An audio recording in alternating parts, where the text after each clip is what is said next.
반갑습니다. 네, 반갑습니다.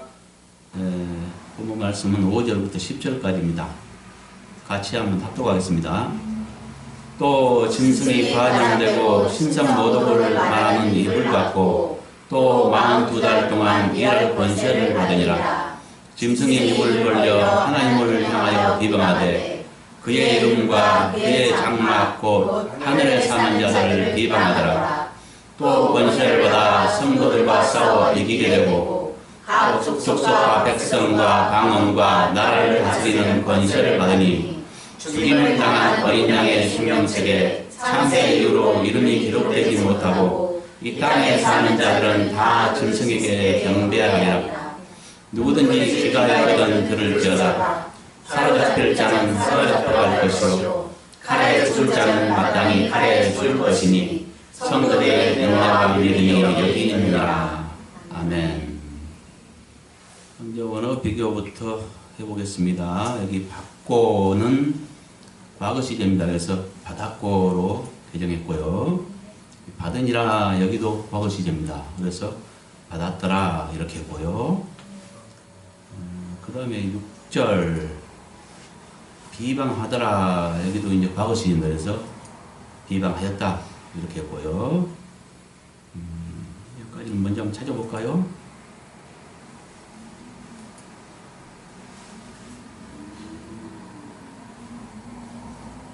받고 여기도 과거 시제죠. 네. 여기 받으니라 여기도 과거 시제죠. 이거는 개정되기 전에는 해방하더라는데 개정된 이후에 비방하더라고 했죠. 여기도 과거 시제입니다. 그래서 비방하였다 이렇게 했고요. 7절 보면은 권세를 받아 성도를 싸워 이기게 되고 이렇게 되었고 각 족속과 백성과 방언과 나라를 다스리는 권세를 받으니 권세를 받았단 말 두 번 있잖아요. 네. 그럼 뭔 말이에요? 권세를 두 번 받은 것입니까? 뭔가 이상하죠? 네. 여기 이제 이기게 되고도 이제 과거 시제에서 되었고 이렇게 했고요. 여기도 받으니도 과거 시제에서 받았으니 이렇게 했어요. 근데 보세요.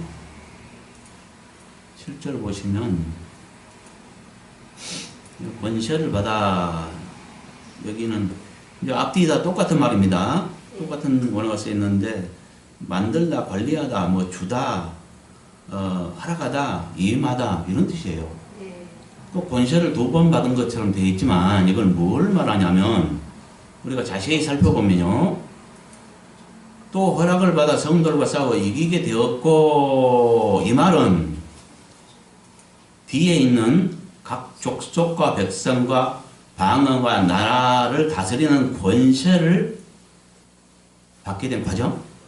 그러니까 세계 여러 나라 쉽게 말하면 세계 여러 나라를 다스리는 권세를 어떻게 받게 되었느냐. 여기에서 지금 그 권세를 받는 자가 누구예요? 바다에서 나온 짐승으로 상징되었지만 그는 종말일 때 나타나서 세계 여러 나라를 세계를 지배하고 다스릴 거짓 그리스도를 말하죠. 네. 예, 그를 말하는데 그가 권세를 세계 여러 나라를 다스릴 권세를 어떻게 받게 됐느냐? 받는데 걸림돌이 있어요. 걸림돌이 성도들입니다. 네. 왜 성도들이 걸림돌이 될까요? 성도들은 이 사실을 알고 있죠. 그의 정체를. 왜냐하면 하나님께서 요한계시록을 통해서 처음 이 말씀 통해서 종말의 때에 먼저 한 불법자가 나타나서 이렇게 거짓 그리스도가 나타나서 그가 하나님처럼 가장을 하고 자신이 하나님처럼 경배를 받으면서 42달 동안 세계 여러 나라를 지배하고 다스린다 그랬어요. 근데 그는 가짜다. 자기가 하나님처럼 경배를 받는다. 그에게 경배하는 자는 영원히 유황불못에서 고통받을 것이다. 이렇게 경고를 했단 말이에요. 그러니까 이것을 미리 알고 깨달은 성도들은 이걸 막을 것입니다.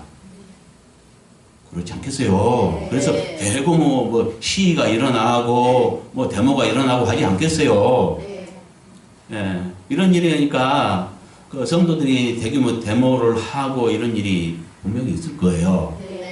그러니까 뭐요? 자기 뜻을 이루는데 방해가 되는 자들이 누구냐? 성도들입니다. 이제 이해가 갔습니까? 네. 그래서 뭐냐면은 그가 이 42달 동안 세계 여러 나라를 다스릴 권세를 받는 데 있어 방해꾼이 누구냐? 성도들이고 성도들의 뭐야? 그들을 싸워서 이겨야 돼요. 네. 그 관문을 통과해야 이제 받지 않겠어요? 네. 그걸 말해요. 아멘. 그래서 여기서 권세를 받아 이 말보다는 허락을 받아 이 말이 더 합당하지 않겠는가? 네. 이제 이해가죠? 뭔 말인지. 네. 그 다음에 정밀 분석 한번 보겠습니다. 5절에 또 짐승이 과장되고 신성모독을 말하는 입을 받았고 또 42달 동안 일할 권세를 받았더라. 이 말은 거짓 그리스도가 받을 두 가지 권세가 무엇인가에 대한 설명입니다. 그러니까 이것은 뭐예요? 거짓 그리스도가 받을 두 가지 권세예요. 네. 하나는 뭐예요? 신성모독을 말하는 신성모독하는 입을 받았대요. 다니엘서인가요? 어디서 보면 큰 말하는 입을 받았대죠. 네. 예, 큰 말하는 입이 뭘까요? 똑같은 거예요. 네. 예, 이는 세계 대통령이니까 네. 엄청난 권세를 가졌겠죠. 네. 일개 어떤 잘 나가는 회사의 사장만 돼도 권세가 상당하죠. 네. 근데 일개 대통령만 돼도요, 그 권세가 또 더하잖아요. 근데 세계를 다스리는 대통령이라면 얼마나 하겠어요? 그 권세는 말할 수 없겠죠. 네. 예, 그래서 언론 플레이 할 겁니다, 아마. 언론을 통해서 전 세계에 전파되지 않겠어요? 네. 예, 그래서 그 말하는 큰 입을 받았다는 것은 아마 그런 것들, 그리고, 이게 어떤 그 권세에 따른 이것을 생각하지 않을 수 없죠. 그죠? 예, 그 다음에 또 하나 있죠. 42달 동안 일할 권세를 받았다 했죠. 네. 이것은 뭐예요? 세계를 다스리는 그의 임기를 말해요, 임기. 네. 우리나라 대통령은 지금 5년이잖아요, 임기가. 네. 예. 42달은 연으로 계산하면 3년 반입니다. 네. 그렇죠? 네. 3년 반 동안 세계 여러 나라를 다스려요. 네. 다스리면서 뭘 하냐, 이자가. 자기가 하나님처럼 경배를 받아요. 8절인가 거기 나와 있죠. 네. 그때부터 하나님의 진노가 쏟아집니다. 그래서 이것을 갖다가 대환란이라고 하죠. 네. 근데 오늘날 교회에서 가르치기를 7년 대환란, 7년 대환란, 이것이 아주 그냥 만연되어 있고요. 이 이론이요. 대부분 그냥 7년 환란이라고 알고 있습니다. 근데 성경에는 어디에도 7년 환란이라는 말은 없습니다. 그것은 오해된, 잘못된 가르침이에요. 이걸 갖다 이제 누룩이라고 하죠. 네. 예. 어디서 우리가 알 수 있냐면은, 다니엘서 한번 찾아볼까요?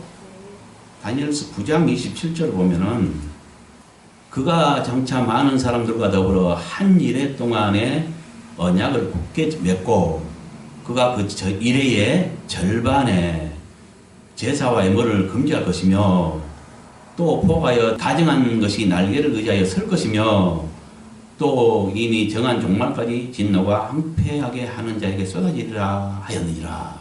그랬죠? 네. 무슨 말이냐면 이것은 원래 이제 그 70일이라고 하는 것은 그저 에레미야 예언이죠. 네. 이것을 갖다가 이제 다니엘이 금식하며 그 1일 동안, 세일 동안, 그러니까 21일 동안 금식을 하면서 그걸 깨닫고, 금식하면서 고민하고 있을 때, 누굽니까? 하나님께서 가브리엘 천사를 보내가지고, 깨닫게 하죠. 네. 그 내용입니다, 이게. 근데 이제 70일의 중에 69일은 이미 이루었습니다. 네. 그래서 69일회가 지난 이후에, 그러니까 69일에, 한 일회가 7년씩이니까요. 69일이면 483년인가 될 겁니다. 그렇죠? 네. 예. 뭡니까? 성전을 갖다가 재건하라는 명령이 내릴 때부터 70일가 지난 이후에 이제 이스라엘의 죄가 영원히 속죄되고 네. 이걸 말하거든요. 이스라엘이 그 죄가 속죄되고 그들이 다시 구원을 얻는데 이걸 말하는데 그러니까 이스라엘의 구원은 70일의 이후에 이루어집니다. 네. 근데 지금 현재 몇 일에가 이루어지냐면 69일에 칙령이 날 때부터 483년이 지났고요. 그러니까 69일가 이루어졌고요. 네. 그 이후에 기름 부은 자가 끊쳐졌어요. 그 기름 부은 자는 예수 그리스도를 말하죠. 그러니까 예수 그리스도가 죽임을 당함으로써 69일가 이미 이루어졌고 한 일에만 남겨놓고 있어요. 네. 그 한 일에가 이제 종말의 때 이루어진다는 거죠. 네. 그러니까 69일에가 이스라엘을 볼 때 69일에가 이루어졌고요. 할 수 없는 예언적 과로 시대가 진행하고 있죠. 지금 현재. 네. 예. 그래서 이 시대를 갖다가 이제 그들이 말하기를 예언적 과로 시대라고 하는데 알 수 없는 시대가 진행되고 있죠. 그러다가 종말의 때에 마지막 남은 한 일회가 진행되는데 그 한 일회가 7년입니다. 그 마지막 한 일회에 대해서 지금 말하고 있는 거예요. 네. 그러니까 여기서 한 일회는 뭐예요? 7년이라고 생각하면 되겠죠? 네. 한 일회 동안 언약을 굳게 정한대요. 네. 그러니까 평화 우호조약을 체결할 겁니다. 네. 예, 그리고 그 일회의 절반의 제사와 애물을 금지할 것이며 이렇게 법을 변개시켜요. 네. 그러면서 포악하여 가정한 것이 날개를 의지하여 설 것이며 이것은 우상을 갖다가 교회 안에 세울 겁니다. 네. 그걸 말하고요. 또 이미 정한 종말 때까지 진노가 황폐케 하는 자에게 쏟아지리라. 그러니까 이 하나님의 진노가 언제부터 쏟아지냐? 가정한 것이 날개를 의지하여 설 때. 네. 네. 이것이 언제예요? 한일의 절반 때예요. 네. 맞잖아요. 네. 7년 중에 7년 동안 언약을 평화우jak을 굳게 정하고 그 절반이 지났을 때에 우상을 세운단 말이죠. 네. 법을 변개시키고 네. 그래서 자기가 하나님처럼 경배를 받게 돼요. 네. 이때부터 하나님의 진노가 쏟아지게 되는 거예요. 아멘. 그러니까 대환란이라고 하는데 기간을 네. 이 기간이 얼마예요? 3년 반. 절반 때부터 뒤니까 3년 반이죠. 네. 이것을 달로 고치면 42달이죠. 근데 오늘 그 본문에도 5절에 보면 42달 동안 일할 권세를 받았다 했죠. 네. 그러니까 그 거짓 그리스도가 통치하는 기간도 42달. 그 다음에 진노가 쏟아지는 기간도 42달, 3년 반. 네. 그 다음에 다니엘서에 보면 또 이런 말이 있죠. 성도들이 그 권세가 깨어지는 기간이 한 때와 두 때와 반 때 이렇게 말해요. 네. 그 한 때는 1년을 말합니다. 네. 한 때, 두 때, 반 때니까 합해서 3년 반이죠. 다 일치하잖아요. 네. 그러니까 거짓 그리스도가 나타나서 그가 세계 여러 나라를 42달 동안 3년 반 동안 지배할 것이고 네. 그때 자기가 하나님처럼 경배를 받을 것이고 그 기간 동안에 성도의 권세가 다 깨지는 때고 네. 그걸 말해요. 다 일치하잖아요. 아멘. 그래서 7년 대환란이라는 말은 잘못된 가르침이다. 네. 3년 반, 7년 언약, 3년 반 대환란. 이거 이제 정확한 말이죠. 네. 이해 갔습니까? 네. 이것을 마태복음 24장 15절에도 말하죠. 그러므로 너희가 선지자 다니엘이 말한 바 멸망에 가정한 것이 거룩한 곳에 선 것을 보거든 읽는 자는 깨달을진저 그때 유대에 있는 자들은 산으로 도망할지어다. 이렇게 말하고 있어요. 네. 여기에서 유대에 있는 자는 산으로 도망가라 이 말은 유대에만 이 사건이 미치는 것이 아닙니다. 네. 온 세상에 그 계시록 3장에 보면 빌라델피아 교회의 그 목자에게 전하시는 음성에 보면은 그 말이 나와 있죠. 네. 온 세상에 시험이 임할 때에 인내의 말씀 지켰으므로 나도 너를 지켜주겠다. 이 약속을 하잖아요. 네. 그러니까 그 시험은 어디에 임해요? 온 세상. 온 세상에 임하잖아요. 네. 유대인만이면 것이 아니라는 이야기죠. 여기서는 뭐냐면은 유대를 애로 설명한 거죠. 왜냐하면 주님께서 그 제자들에게 이스라엘에서 일어난 사건이고 그 제자들에게 교훈한 말이기 때문에 유대에 있는 자들을 애로 말한 거예요. 유대에 있는 자들은 산으로 도망가라. 유대에만 이것을 착각해서 유대에만 있는 사건으로 보시면 안 된다는 거죠. 네. 그러니까 그리고 그 성도들이 표적이 된다는 걸 깨달아야 돼요. 이걸 깨달았다면 이 사건이 온 세상에 임하고 표적은 성도들이 되고 수많은 성도들이 뭐야? 그러니까 자기가 하나님처럼 경배를 받을 때 그 하나님은 경고했잖아요. 그에게 경배하는 자는 누군지 유황불못이 던진다고 했기 때문에 성도들은 목숨 걸고 지키려고 할 것이고 여기에 대한 반대자가 성도들이 돼요. 그래서 싸움의 대상이 성도가 되는 것입니다. 네. 그런데 이는 뭐예요?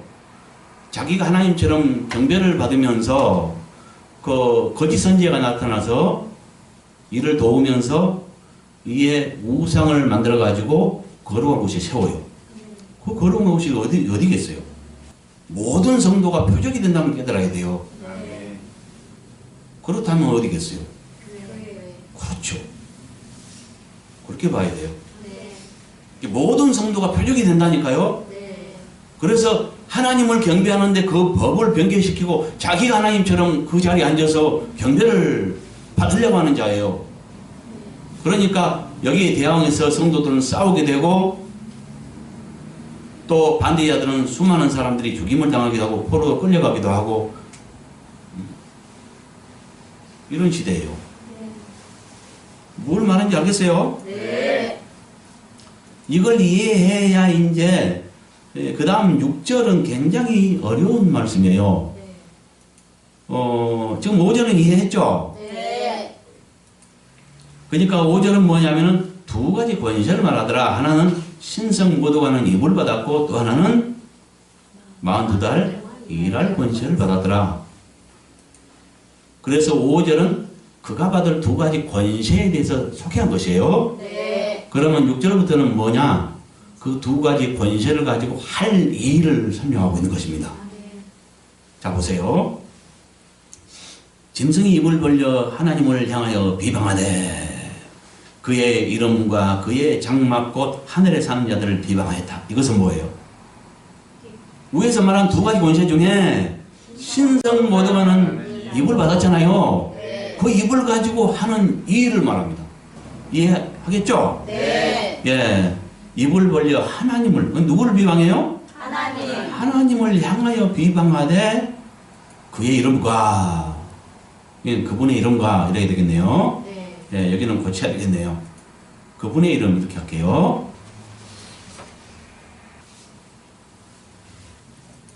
자, 그분의 이름과 여기는 하나님에 관계된 거죠. 네. 예, 그 다음에 그분의 장막 곧 하늘에 사는 자들, 이것은 뭐예요? 그분과 관계된 성도들을 말하죠. 네. 그런데 이것은 참 이해하기 어렵습니다. 왜냐하면 그분의 장막 곧 하늘에 사는 자들이라고 했기 때문입니다.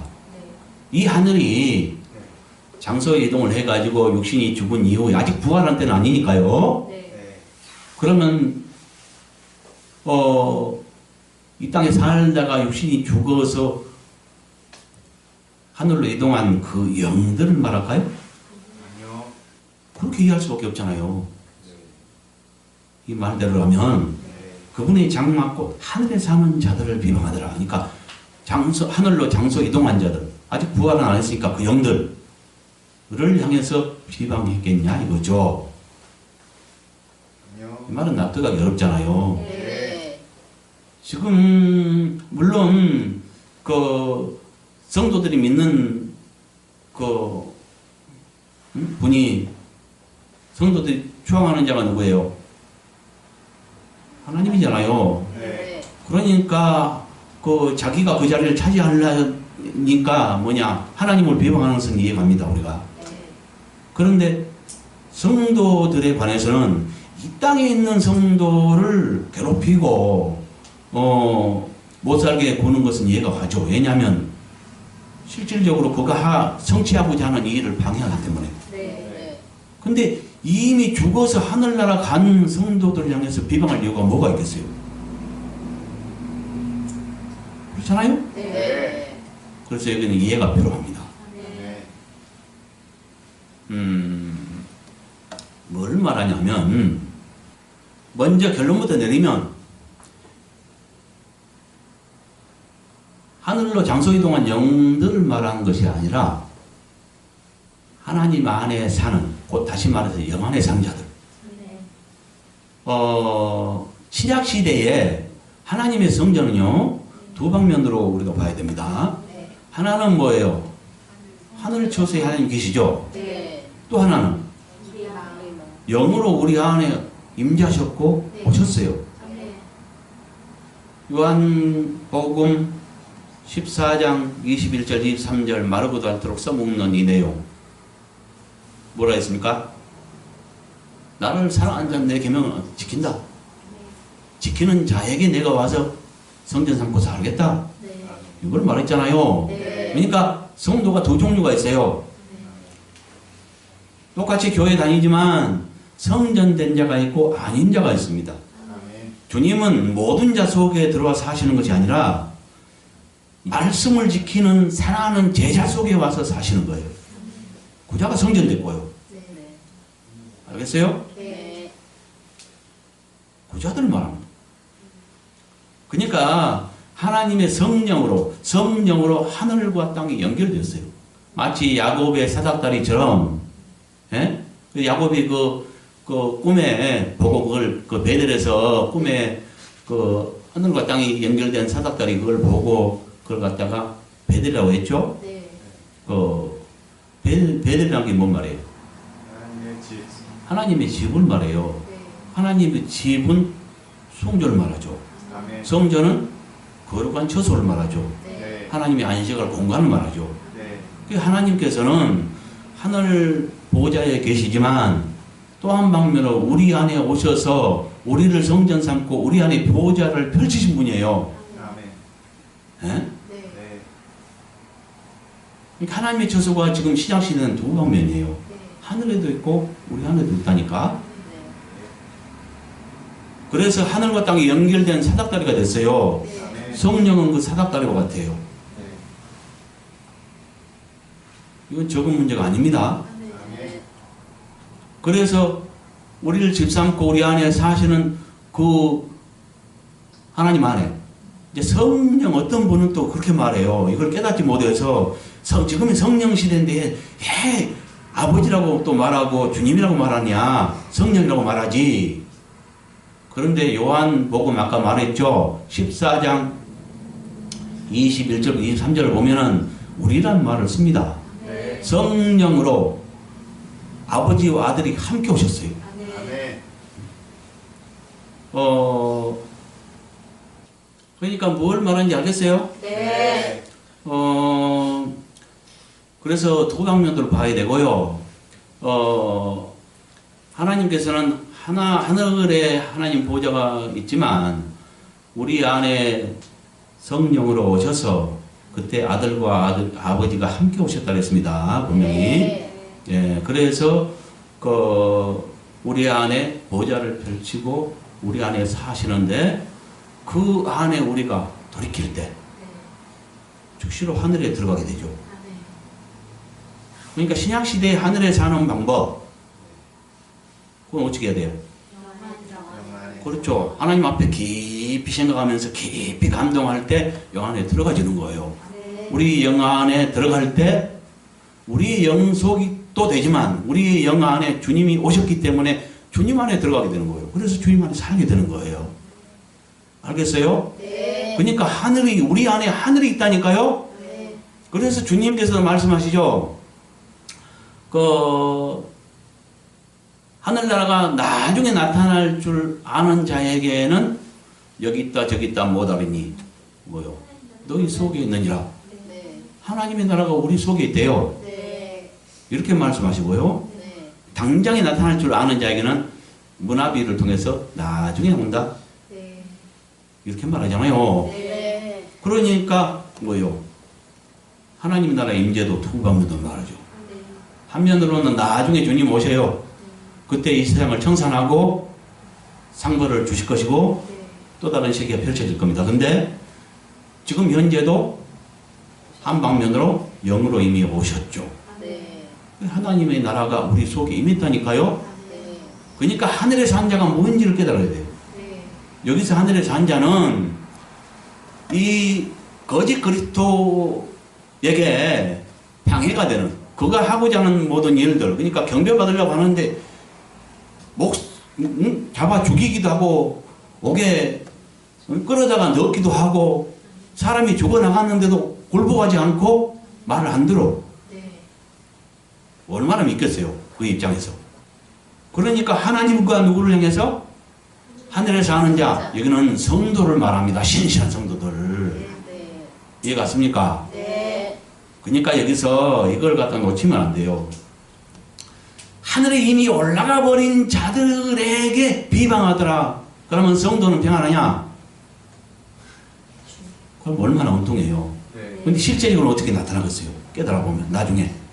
성도들을 그러니까 이것을 나중에 실제로 어떻게 나타나겠어요? 이 깨달음이 옳다면 아주 성도를 향해서, 하나님과 성도를 향해서 비방을 퍼붓는다니까요. 네. 그뿐이 아니죠. 이게 뭔 말인지 알겠어요? 네.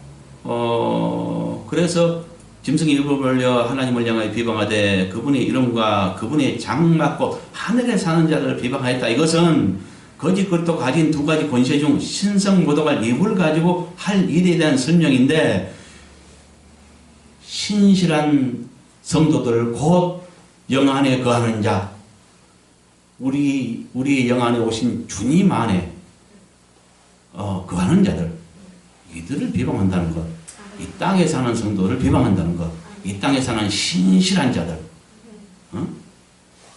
그야말로 하늘에 사는 자들, 하늘에 어떻게 살아요? 주님을 모시고 성전 되어서 우리 안에 주님을 모시고 그 안에 사는 자들, 이들을 말한다는 거죠. 네. 그 다음에 7절 보면 또 허락을 받아 성들과 싸워 이기게 되었고 각 족속과 백성과 방언과 나라를 다스리는 권세를 받았으니, 이 말은 거의 그리스도가 42달 동안 일할 권세를 획득하기 위해 싸울 대상과 그 과정에 대한 설명, 이렇게 정의했습니다. 아까 여기에 대해서는 살펴봤죠? 네. 다시 안 보겠습니다. 네. 뭔 말인지 알겠죠? 아까 설명해서. 네.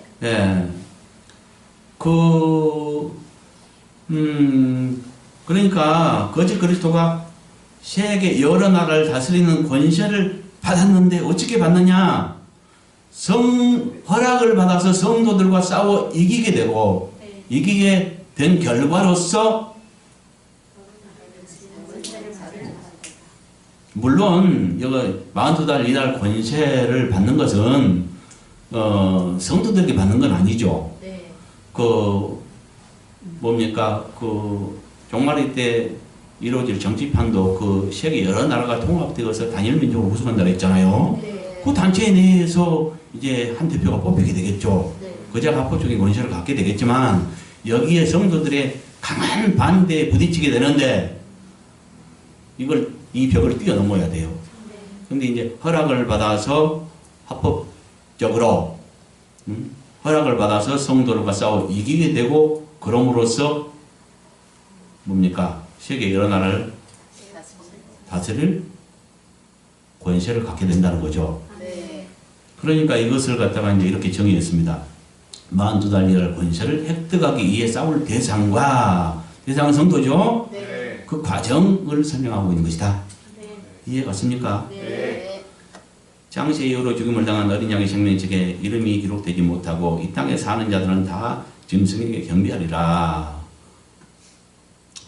이 말은 거짓 그리스도가 가진 두 가지 권세 중 42달 일할 권세를 가지고 할 일로서 그를 경배할 대상에 대한 설명. 뭔 말인지 알겠어요? 네.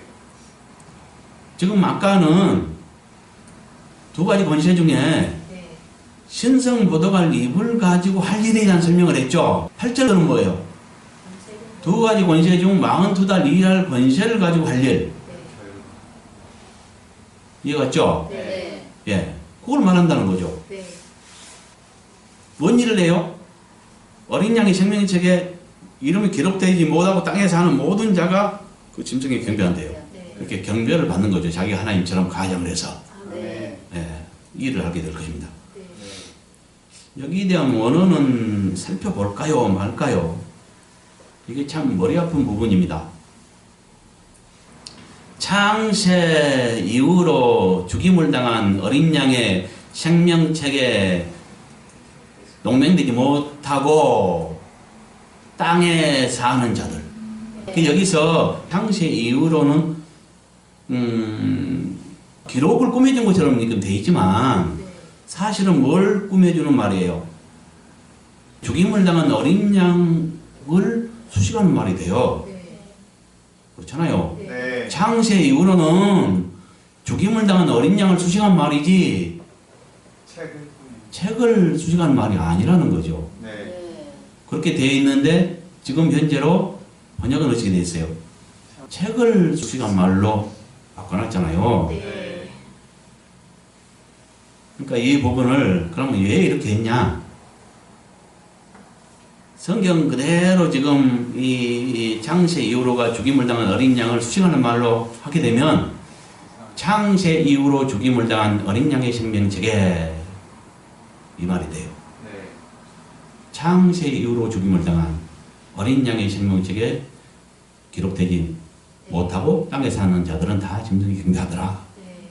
이해가요? 뭔 말인지? 네. 네. 이 말은 좀 난감하죠. 네. 주님이 이 세상을 창조한 이후에 한 4,000년 적어도 지난 이후에 오셨고 돌아가신 이후에 지금 2,000년이 또 흘렀는데 막 창조한 이후에 죽임당하셨냐? 이런 말로 오해할 수 있죠. 네. 좀 이해가 곤란하죠. 네. 그래서 이제 이해할 수 있도록 합당하게 이렇게 번역을 했다고 봐야 되겠죠. 네. 어제도 원어 그대로 일단 번역을 해보려고 시도를 했는데 성령께서 착 가셔버려요. 그러면서 맹맹해지면서 얘가 그냥 딱딱하게 굳어져 버리는 거예요. 그래서 이것이 주님의 뜻이 아니구나 하면서 주님의 인도를 받아가면서 한참 고민을 했죠. 그러면서 이걸 바로 잡을 때 성령께서 다시 돌아오셨어요. 그리고 이제 음성들은 내가 또 올려드릴게요. 여기 관계된 음성들을 또 주셨어요. 주님은 이렇게 한마디로 말하면 음성을 다 말할 수는 없지만 한마디로 말하면 뭘 말하냐면 지식보다는 사랑입니다. 물론 진리 중요하죠. 사랑과 진리 다 중요하죠. 건축하는 데 있어서. 그래서 잘못된 지식을 바로잡고 누룩을 바로잡으려고 애를 쓰지만 때로는 그러니까 사랑을 발휘해야 되고요. 사랑을 때로는 눈높이가 필요하고요. 어느 뜻은 그러할지라도 그걸 고집하기보다 때로는 영혼 구원과 사랑을 위해서 어떤 융통성을 발휘하기를 주님은 바라시더라고요. 이런 걸 이제 깨달아가면서, 그러니까 전에는 무조건 원어만 막 고집하고 이렇게 했는데 그것이 아니라는 것을 또 깨닫게 돼요. 그러니까 물론 우리가 누룩은 제거해야 됩니다. 그래서 최대한 뭐냐면 원어 기준에서 이렇게 회복해야 되지만 전혀 또 말이 안 되고 이해가 안 될 때는 이해가 안 되면 어쩌겠어요? 영어 구분할 수 있겠어요? 그래서 뭐냐면은 이건 모르죠. 누가 실수를 했는지. 네. 옮기는 과정에서 실수할 수도 있고요. 네. 또 아니면 내가 깨닫기는 그래요. 사도들은 실수를 안 한다 누가 그렇게 생각하지만 그렇지 않습니다. 사도도 사람이기 때문에 실수하는 거예요. 예수님만 육신을 가진 자 중에서 예수님만 실수 안 해요. 그분은 죄와 상관없기 때문에. 그분만 흠이 없어요. 신이시고. 사람은 실수가 다 있는 겁니다. 사도라도. 그러니까 베드로도 실수 많이 했고 요한도 오늘 계시록을 이렇게 풀어가다 보면 요한도 엉뚱한 소리 많이 했잖아요. 자기 지식으로 막. 응? 9장에도 보면 벌써 뭐라 그래요. 탱크에서 마병대에서 이렇게 불이 나가서 저쪽에 사람 죽으니까 뭐예요? 불과 연기와 유황으로 말미암아 사람이 죽었다 하잖아요. 그 연기로 해서 죽은 건 아니잖아요. 포탄이 날아가서 죽은 거지. 이 새 재앙 이렇게 말하잖아요. 불과 연기와 유황 이 새 재앙으로 죽었다. 그건 자기 상식으로 말한 거예요. 그러니까 사람은 완벽하지 못해요. 그걸 깨달아야 돼요. 12사도 중에 예수님을 죽인 가룟 유다도 사도입니다. 어떤 자들은 사도면 완벽해야 된다 이렇게 생각을 해요. 그건 성경을 좀 다시 봐야지. 그런 분들은 뭘 못 깨달은 분들이죠.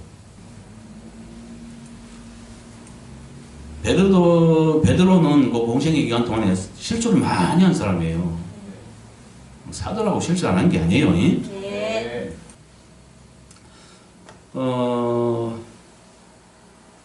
이거는 어느 뜻이 이러할지라도 이걸 존중하겠습니다. 네. 그래서 주님의 인도가 필요할 것 같아요. 이런 것도 해야 돼서. 막 지식만 막 고집할 것이 아니라. 이것은 그래서 뭔 말이냐. 거짓 그리스도가 가진 두 가지 권세 중 42달 동안 일할 권세를 가지고 할 일로서 그를 경배할 대상에 대한 설명. 그 경배할 대상이 뭐예요? 누구? 예, 생명책에 기록되지 못하고 땅에 사는 자, 살아있는 자. 모두가 경배한다. 근데 이건 심각한 문제죠. 경배하고 말고 끝나는 문제가 아니라 이것은 그냥 경배하고 회개하면 되는 문제가 아니에요.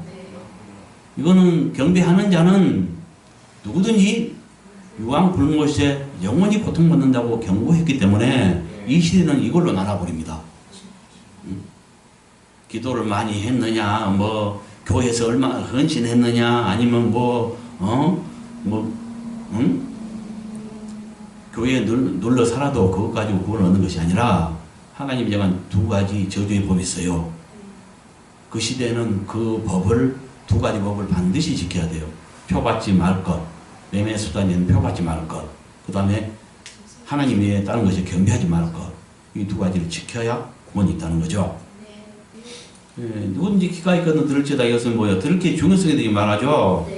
그 다음에 사로잡힐 자는 사로잡혀갈 것이요 칼에 죽을 자는 마땅히 칼에 죽을 것이니 성도들이 인내와 믿음 여기 있느냐. 이 말은 거짓 그리스도가 세계 여러 나라를 다스릴 때 성도들에게 있을 일로서 인내와 믿음이 필요한 이유에 대한 설명. 이건 일단은 뭐예요? 거짓 그리스도가 세계 여러 나라를 다스릴 때 성도들에게 있을 일을 말하죠. 뭔 일이 있어요? 이게 뭔 말이냐면 포로로 끌려갈 자는 끌려가고 죽임당할 자는 죽임당한다는 거예요. 칼은 꼭 칼에 맞아 죽는 걸 말하진 않아요. 이거는 상징된 말입니다. 그러니까 칼은 살상무기를 말해요. 그걸 상징해요. 그러니까 총에 맞든지 칼에 죽든지 모두를 다 포함한다는 거죠. 그래서 뭐냐면은 옥에 갇힐 자는 갇히고 죽임당해서 순교당할 자는 순교하고 이걸 말하는 거예요. 그럴 것이니 성도들의 인내와 믿음이 여기 있느니라. 그러니까 그때는 죽이는 시대예요. 이것을 13장 나중에 또 다루겠지만 15절, 14절, 5절에 보면 뭐라 했어요? 그때는 죽이는 시대예요. 여기도 지금 거짓 그리스도가 지금 성도들을 갖다가 뭐요? 포로로 옥에 갇히기도 하고 가두기도 하고 죽이기도 한다고 나와 있는데 네. 14, 5절을 보면은 거짓 선지자가 그 거짓 선지자는 누굽니까? 교인 중에 그러니까 그 통합 종교 중에 대표예요. 네. 그러면 뭐요? 성도들을 보호해야 되고 할 그런 하나님만 경배해야 되고 할 대표자가 이 거짓 그리스도를 위에서 우상을 만들고 우상에게 경배하게 하고 경배하지 않는 자는 몇인지 죽이게 해버려요. 네. 죽이게 한다 그랬습니다. 직접 죽이기보다. 네. 그러니까 어떤 합법적인 또 권한을 또 아니 그 법안을 만들란가 모르겠어요. 그래서 죽이게 하는데 몇인지 죽이게 한다 그랬어요. 네. 수많은 사람이 죽어나갈 시대가 되는데 네. 그러면 어쩌겠어요? 성도들 입장에서는 표 안 받으면 옥에 갇히거나 죽임당해요. 표 받으면 볼모에 들어가요. 어떻게 해야 되겠어요? 그래도 믿음 약한 자들은 그러니까 쭉정이 같은 신앙은 다 이게 넘어져 버려요. 죽임당하지 않으려고 표 받거나 경배해버리고 만다는 이야기죠. 네. 그러나 진실한 자들, 알곡들만 경배하지 않아요. 옥에 갇히거나 죽음을 택해요. 이런 자들은 뭐예요? 알곡으로서 나중에 그 일곱째 납하고 마지막 납할 때, 그러니까 대환란 끝 무렵에 다시 한번 성도들 휴거가 있죠. 부활이 있는데 그 부활 때 이제 알곡으로 아버지 안에 들어가게 되죠.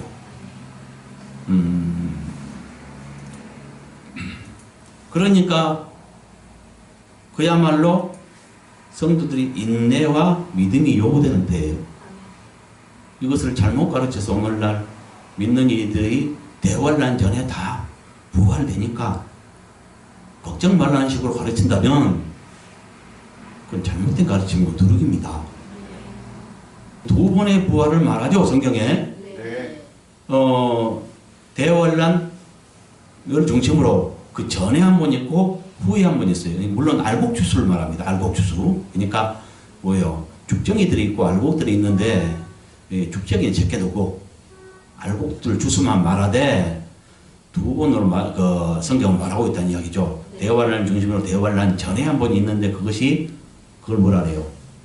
천열매 주수라고 얘기하죠. 네. 이 천열매 주수는 소수의 아주 제일 귀한 진귀한 소수의 무리만 부활되는데 그걸 갖다가 천열매 주사라고 하고 대환란 끝에 바울이 말한 마지막 나팔 그 마지막 나팔은 일곱째 나팔을 말합니다. 네. 왜냐하면 나팔이 일곱으로 구성되어 있기 때문에 그래서 일곱째 나팔고 마지막 나팔 때 그때는 대환란 끝인데 대환란 끝에 성도들의 부활이 다시 한 번 있고 그때 부활된 자들을 갖다가 첫째 부활이라고 해요. 실제 부활. 그 첫째 부활에 대해서는 계시록 20장 4절에 얘기합니다. 네. 그러니까 이 첫째 부활은 둘로 구성되어 있다는 말이죠. 네. 대환란 전에 있을 천년의 주수와 대환란 끝에 있을 이근국식 주 이 둘을 합해서 첫째 부활이라고 하고 첫째 부활에 참여한 자가 복이 있다고 했습니다. 네. 그리고 첫째 부활에 참여하지 못한 자는 어떻게 돼요? 주님이 오신 이후에 천년왕국이 펼쳐지고요. 네. 첫째 부활에 참여한 자들은 그때 주님과 함께 천년 동안 왕노란다고 분명히 나와 있습니다. 네. 계시록 20장 4절부터 6절까지. 네. 그 다음에 그 나머지 죽은 자들은 천년이 자기까지 살지 못하더라 했어요. 그러니까 네. 첫째 부활에 참여하지 못한 자들은 천년이 자기까지 살지 못하고 있는 거예요. 네. 부활이 안 되고 있다가 천년 끝에 심판받기 위해서 부활되죠. 네. 그건 심각합니다. 그 심판은 뭐냐면 그때 부활된 자들은 백보자 심판이 그때 있거든요. 네. 주님이 오신 이후에 천년왕국이 펼쳐지고 천년왕국 끝에 백보자 심판이 있는 거예요. 네. 계시록 20장 11절부터 15절에 말하고 있어요. 네. 그것은 주님 오신 이후에 천년 이후에 백보자 심판이 펼쳐지고 그때 그 나머지 첫째 부활에 참여하지 못한 자가 부활되어서 심판받기 위해서 부활돼서 그때 심판을 받고 각자 행위대로 받는 거죠. 이걸 깨달아야 돼요. 성도들이 이걸 못 깨닫고 있어. 오늘날 가르치는 데도 없어요. 있기야 있겠지만 듣기 힘들어요. 이만큼 진리 어두워 있다는 거죠. 뭘 말하는지 알겠어요? 네. 그래서 여기에서 지금 성도들이 대환란 때 인내와 믿음이 필요한 이유는 대환란 전에 대부분 올라가는 것이 아니라 대부분이 남게 되어서 그때 고통받고 이 무시무시한 시험을 통과해야 천국 백성이 되고 영원히 아버지 품에 거할 수 있고요. 이때 죽음이 두려워서 표를 받거나 경배해버린 자는 영원히 불못에서 고통받게 된다는 것. 이걸 깨달아야 합니다. 네. 그래서 여기까지 다 합하면 오늘 본문 말씀은 뭐가 되냐? 거짓 그리스도가 받을 두 가지 권세로 할 일들과 그 반응으로서 경배할 대상과 경배하지 않을 성도들에게 인내가 필요한 이유를 말한다는 거죠. 네. 이해갔습니까? 네. 예, 이렇게 마치겠습니다. 수고하셨습니다.